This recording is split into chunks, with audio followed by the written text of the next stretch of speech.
بسم اللہ الرحمن الرحیم۔ السلام علیکم دوستو، پہلے ایک سچا واقعہ سن لیجئے۔ ایک دینی مدرسے کے لون میں چند طلبہ بیٹے گپ شپ کر رہے تھے۔ اس دوران ایک نئے ماڈل کی کار مدرسے کے صدر دروازے سے اندر داخل ہوئی اور ایک کلین شیو پینٹ شرٹ میں ملبوس، ہاتھوں میں بینڈ، گلے میں چین پہنے ماڈرن قسم کا نوجوان کار سے اتر کر تیز تیز قدموں سے ان طلبہ کی طرف بڑھا اور بہت گھبرایا ہوا دکھائی دے رہا تھا، جیسا کوئی اس کا تعاقب کر رہا ہو۔ ابتدائی سلام دعا کے بعد کافی پریشان لہجے میں اس نے بتایا، مولوی صاحب، یہاں قریبی اسپتال میں میری وائف کی ڈیلیوری ہے اور اسے خون کی اشد ضرورت ہے۔ بلڈ بینک میں خون نہیں ملا تو مجھے اسپتال والوں نے کہا یہاں قریب ایک دینی مدرسہ ہے، وہاں چلے جاؤ، کام ہو جائے گا۔ تو اب میں آپ کے پاس حاضر ہوا ہوں، پلیز میرا یہ کام کر دیجئے، میری وائف کی جان بچا لیجئے۔ یہ کہتے ہوئے اس نوجوان کے ضبط کا بندھن ٹوٹ گیا اور اس کی آنکھوں سے آنسو جاری ہو گئے۔ طلبہ نے تسلی دیتے ہوئے اسے محتمم صاحب کے پاس لے گئے اور مدعا عرض کیا۔ محتمم صاحب نے دو طالب علموں کو بلایا اور اس نوجوان کے ساتھ جانے کو کہا۔ اس نوجوان نے معصومیت سے کہا کہ بس دو جوان۔ محتمم صاحب نے استفسار کیا، کیوں، دو سے کام نہیں ہوگا کیا؟ اس نوجوان نے بتایا، مولانا صاحب، ڈاکٹروں نے کہا کہ خون کی 9 بوتلیں چاہیے۔ یہ سن کر محتمم صاحب نے درجن بھر لڑکے اس کے ساتھ بھیج دیے۔ ان لڑکوں نے بلڈ ڈونیٹ کیا، خاتون کی ڈیلیوری خیر و عافیت سے ہو گئی اور بیٹے کی ولادت ہوئی۔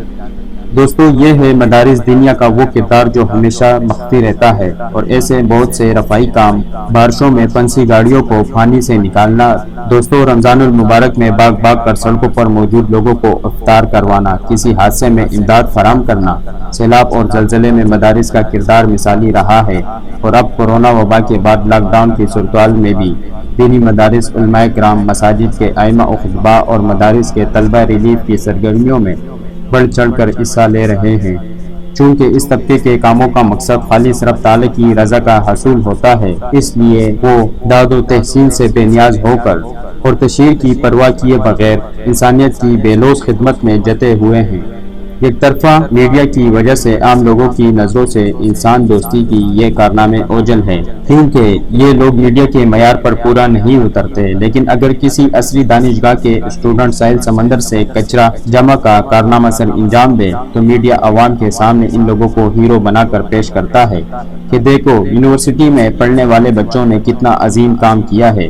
لیکن مدارس کے طلبہ یہ انسانیت کی خدمت میڈیا اپنے تعصب کی بنا پر عوام کے سامنے نہیں لاتا، صرف اس لیے کہ انسانیت کے ان خادموں کے سر پر ٹوپی ہوتی ہے، ان کے چہروں پر داڑھی سجی ہوتی ہے، وہ قمیص شلوار پہنے ہوئے ہیں، وہ میڈیا کی اسکرین اور صفوں پر گلیمر ظاہر نہیں کرتے اور برانڈڈ کپڑے نہیں پہنتے، اس لیے انہیں کوئی گاز بھی نہیں ڈالتا۔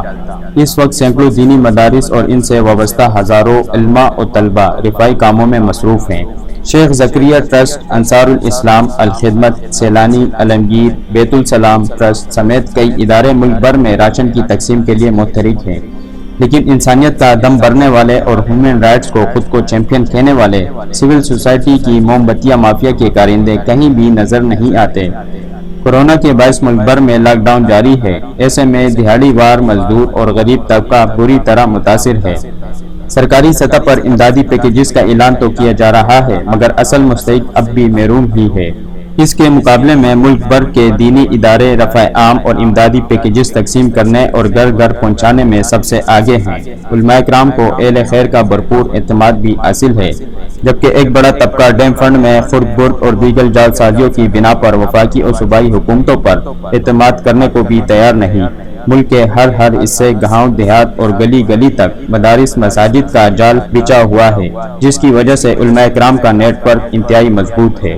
ساتھ ہی اس طبقے پر کوئی جعل سازی یا فنڈز ہڑپنے کا تصور تک نہیں کرتا، جس کی وجہ سے عوام مدارس و مساجد سے زیادہ امیدیں وابستہ رکھے ہوئے ہیں۔ اللہ ہم سب کو نیک اعمال کرنے کی توفیق عطا فرمائے۔